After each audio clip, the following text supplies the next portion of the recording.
E não se esqueça de se inscrever aqui no canal dos sócios. E também curtir esse vídeo para eu não precisar te xingar. E você é bilionário, pô.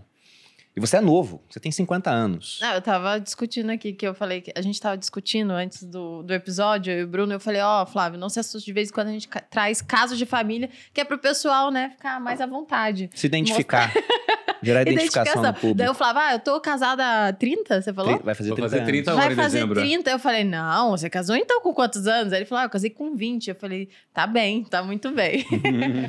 Mas, pra quem olha hoje pra você e cai de paraquedas no seu perfil, pensa, o cara é bilionário, ele veio de berço de ouro. Mas quem te acompanha sabe que não é isso que aconteceu.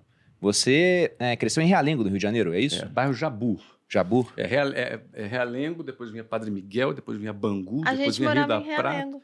E depois a gente chega no Jabu, que é antes de Santíssimo. Nossa. Né? Então Realengo já era uma parte mais nobre. É. Parte mais nova. A gente morou em Realengo durante alguns anos, na época que eu era militar, estava na Brigada Paraquedista. E... Você viu na Vila Militar? Isso, lá na Vila Militar. Eu queria que você contasse um pouco desse começo da sua vida. Porque você frisa muito essa importância de ser um bom vendedor, tudo, e você começou a vender super novo, você criou a sua empresa também super novo. Tem como dar um geral nessa parte inicial? Por que você foi adotar esse caminho? Aliás, que nem foi o caminho inicial, pelo que eu vi. Você primeiro fez um concurso para, não sei se era Colégio Naval, não era? Isso. E depois você acabou saindo. Como é que foi isso? Cara, eu fui criado no bairro Jabu, conforme eu falei. O bairro Jabu, para quem não conhece, vou dar uma localização para dar uma referência, né? Ele fica entre a favela do Sapo, Marco 7, a favela Rebu e a Cavalo de Aço. Não sei se ajudou a referência, mas o bairro Jabu era um bairro pequeno entre essas favelas, na zona oeste do Rio de Janeiro, que é uma zona que você conhece muito bem, Realengo é a zona oeste do Rio de Janeiro, que é palco de disputa entre tráfico e milícia constantemente, já desde sempre, hoje continua, não diferentemente. E eu era morador ali, filho de sargentos do Exército, minha mãe professora da escola pública, portanto, uma pessoa de classe média baixa.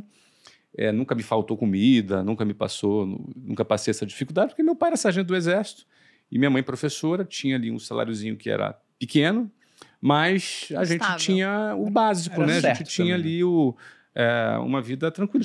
Sempre estudei em escolas públicas, meu currículo começou no Jardim da Infância Patinho Feio, ficava era o nome mesmo, não era? O meu era Marechal Hermes. Marechal Hermes. Que é ali também, por ali também. Claro, um ponto final de 786, que passava ali, no Realengo, claro, exatamente. Onde eu descia para pegar o trem para Deodoro, de Deodoro para os lugares, né?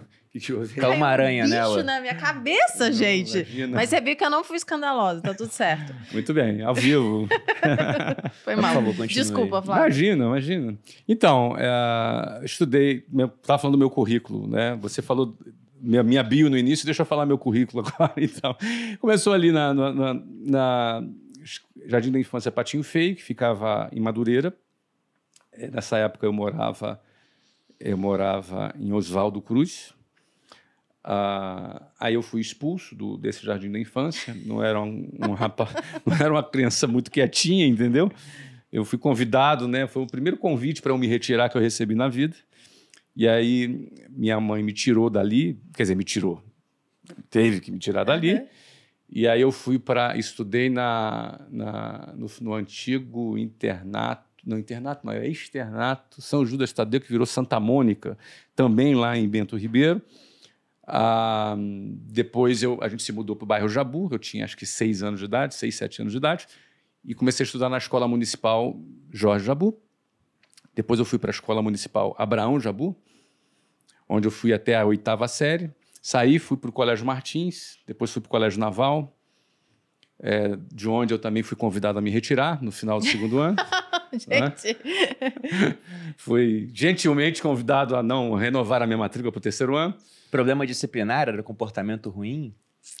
Olha, se era ruim ou bom, aí é uma questão de ponto de vista. Mas eles não estavam curtindo. Era apropriado Entendi. para o meio militar, digamos assim. Eu sempre fui um cara muito criativo e questionador. Então, eu sou um cara que questionava. Então, como um cara criativo e questionador, você foi militar também, e foi da Brigada Paraquedista, digamos assim, que é uma ala mais vibradora, digamos assim, das Forças Armadas, você precisa... essas duas características não se encaixam muito com esse formato. Eu não estou nem falando isso como crítica, porque eu acho que quem tem... você ter centenas de milhares de homens com uma arma na mão, eles precisam saber obedecer a ordem, Sim, com certeza. muito mais do que questionar. Com certeza. Não é? Então, o militarismo tem essa característica e o problema era eu. Eu é que não tenho, nunca tive essa característica, então acho até que a Marinha me fez um grande favor em me ajudar a orientar, a me dar essa orientação vocacional. Assim, você não presta para isso, então, por favor, vá procurar outra coisa. Mas você sabe que eu estudei em colégio militar, né, Flávio? Meu pai é militar... No Rio, não. Em Campo Grande, Mato Grosso do Sul, e Manaus depois. Meu pai é militar, minha família inteira é de militares, e aí, depois que eu saí, o pessoal fala, você vai seguir a carreira militar, fazer uma faculdade e ser militar? Eu falo, não, eu não sirvo para isso, gente. Eu sou também meio... acho que muito rebelde. Eu não sei para receber muita ordem. Das Forças Armadas são hierarquia e disciplina. Disciplina. E a Malu é disciplinada, mas ela não gosta muito dessa questão de hierarquia. A não ser que ela seja o topo da hierarquia. Ela não seria de cara, né? Faz sentido. Mas eu acho que quando a gente é mais imaturo, é mais difícil ainda. Pode aumentar o ar um pouquinho. Mas... Não? Então, esse ponto foi interessante. A Marinha acertou ao te dispensar, tendo em vista que você conseguiu gerar muito mais valor fora do que dentro. Sim, não, sem dúvida. Imagina, eu falo da Marinha com muito carinho. A minha experiência na Marinha... Acho que a minha experiência mais importante com a Marinha foi a experiência de entrar na Marinha. Entrar na Marinha, para mim, foi muito importante. Por quê? Porque a prova do Colégio Naval, você fez a MAN, não foi? Eu fiz para a SpaceX e depois vai para a MAN. Fiz SpaceX no terceiro ano direto ou no primeiro? Fiz, aí era no terceiro, fazia no segundo para fazer você o terceiro. Você já é bem mais jovem que eu, né? Antigamente não tinha essa entrada no terceiro. Então você fez a prova da SpaceX. Em 1987, que foi o último concurso que eu fiz, eram 30 mil candidatos que faziam a prova para 200 vagas. Uma prova difícil pra caramba. Uma prova que era equiparada, principalmente a prova de matemática, equiparada às provas do IME e do ITA, ou seja, eram bem difíceis, eram mais complexas. Mas o ponto não era nem um grau de dificuldade, mas era o grau de competitividade dessa prova. Não bastava passar, tinha que ir muito bem. Eram 1.500 candidatos disputando por uma única vaga. Então, eu, como era aluno de colégio público, escola pública, e todo mundo sabe que escola pública é uma porcaria, infelizmente, eu falo isso com muita tristeza, mas a gente não pode mudar esse fato, não pode mudar essa realidade, por mais que isso possa ofender a qualquer pessoa. É muito ruim a escola pública, o desempenho dos alunos na escola pública é bem inferior. E eu era um bom aluno na escola pública, então eu, como um adolescente de 13 anos de idade, na 8ª série, que era o meu caso, e que só tinha conhecido aquilo na minha vida, aquilo era a única coisa que tinha sido apresentada para mim na minha vida, eu achava que eu estava bem, que eu era um bom aluno. Quando eu fui para o Colégio Martins, minha mãe deu o salário inteiro dela para pagar a minha mensalidade, e quando eu, beleza, vou agora para uma escola melhor, que eu vou me preparar para esse concurso, para eu passar no concurso. Estava completamente equivocado. Não só eu não passei no concurso, como eu quase fui reprovado na 8ª série, porque, cara, era muito acima. Era um referencial muito acima do que eu estava acostumado. Então, ou seja, eu me deparei com uma referência que já era normal e aceitável e comum para outros alunos, mas para mim não era. Eu fui exposto durante muitos anos a uma porcaria de ensino na escola pública, e quando eu chego ali, eu quase fiquei reprovado. E não só não passei no concurso, como eu quase fiquei reprovado. E aí me caiu a real. Qual era a real? Meu nível é muito abaixo do que eu pensava. Eu não sou tão bom quanto eu pensava. Eu acho que essa caída de ficha é muito importante na nossa vida em diversas áreas. Concordo. A gente entender que não é tão bom quanto pensa é muito importante para a gente evoluir. Só que muitos, ao se depararem com essa realidade, em vez de pensar, cara, eu preciso melhorar, eu preciso evoluir, o cara vai ficar vitimizado dentro dessa constatação. Ele vai se sentir uma vítima da escola pública, ou de sei lá o quê, ou do pai, ou da mãe, ou do sistema, ou do político, e por aí vai. E aí, é por isso que eu te falo que uma das experiências mais importantes para mim foi essa minha jornada para conseguir passar nesse concurso. Porque, primeiro, eu tive que constatar que eu não era tão bom quanto eu pensava. 2, eu tinha que reagir a essa situação da seguinte forma. cara, eu vou lutar, eu vou batalhar para poder tirar essa defasagem. Isso significava 2 coisas. Minha mãe dá um salário inteiro de professora dela para pagar aquela escola, porque eu fiz o primeiro ano e não passei. E aí eu pedi para os meus pais fazer mais um ano num curso preparatório, ou seja, eu deixei de ir para o ensino médio, ou seja, eu parei a minha progressão. Parou a escola naquele momento e fez só o curso. Eu parei só para fazer o curso, para me preparar. Ou seja, eu coloquei em risco a minha única coisa que eu tinha de patrimônio na vida, que era o currículo. Meu currículo escolar. Que se repetir de ano era uma desgraça, né? Sim. É horrível, né? Quem já repetiu. Eu nunca repeti de ano, assim, tecnicamente falando, porque eu sempre passei, mesmo nessa 8ª série, com dificuldade. Mas aqui eu repeti de ano, por livre e espontânea vontade. Eu quis parar ali e me preparar para fazer a prova. Minha mãe topou, meu pai topou, minha mãe deu o salário inteiro. Então, significava, em primeiro lugar, ela dá o salário inteiro, e segundo, eu ficar 4 horas no trânsito, porque do Jabu para Madureira, é longe pra caramba, de manhã, 7 horas da manhã, um trânsito infernal, ônibus lotados. Eu entrava com 13 anos de idade, eu entrava num ônibus lotado, cruzava várias favelas do Rio de Janeiro até chegar em Madureira, via assalto, via assédio, via briga, tudo que não presta dentro do ônibus, lotado de gente. Em grande parte do trajeto eram 8 pessoas por metro quadrado, você fica ali imprensado. É um sofrimento absurdo. Naquele tipo de motorista do Rio de Janeiro, né? Só quem anda no Rio sabe. Rio sabe. Só quem anda no Rio de Janeiro loucura, sabe. Porque eles, pra quem não sabe, eles passam em cima de tudo. Doideira. Mas o bom é que você nem sente, tá tudo amortecido. Se você bota a mão pra cima, você nem baixa mais a mão. Não tem mais espaço para baixar. É verdade. E aí, ou seja, isso significava eu passar o ano inteiro com 4 horas de trânsito por dia, não dava para estudar nessas 4 horas, você estava imprensado. Você entendeu?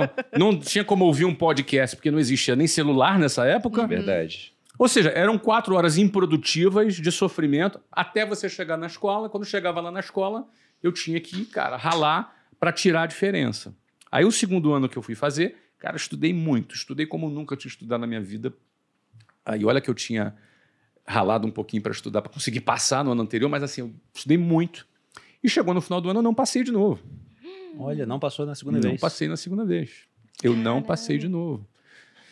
Chegou o final do ano lá, cara, fui fazer a prova e não passei.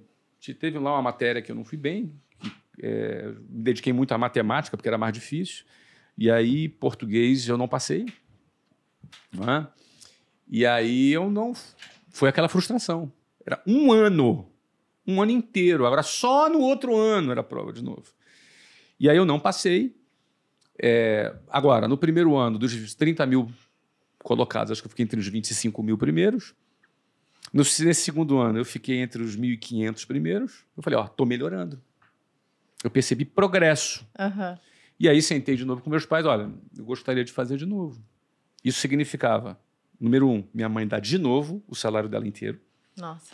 E eu, de novo, 4 horas por dia no trânsito, estudando igual um doido. E naquele ano eu falei assim, cara, eu não posso falhar. Não posso falhar. Eu penso que eu conheci chegar num limite que você pensa, eu não posso falhar. E quando você chega neste ponto, você pensa assim, cara, no matter what, ou seja, não importa o que aconteça, eu vou estudar o que for necessário, nem que eu vire noite, nem que eu estude todos os finais de semana. Ou seja, você quando chega nesse limite, eu conheci esse limite aos 14 anos de idade. Eu falei, não posso falhar. Era mais um ano inteiro. E aí sim, você... Cara, estudei muito. Estudei muito, muito. Aí passei nas primeiras colocações, nos concursos que eu fiz, nas PSECs, fui 24º nas PSECs, fui o 9º na IPCAR e fui o 71º no colégio naval. Passei bem e falei, cara, resolvi a minha vida. Porque quando tu entra... minha vida está resolvida. Se fizer o mínimo ali certinho, minha vida está resolvida. Meu pai era sargento, já ia começar como oficial. Aqui, gente, exatamente. de novo. Você entendeu? Isso é um bichinho. Pronto. Mas curioso esse ponto que você falou, perigoso, de que essa frustração foi responsável por muito do seu sucesso no final das contas.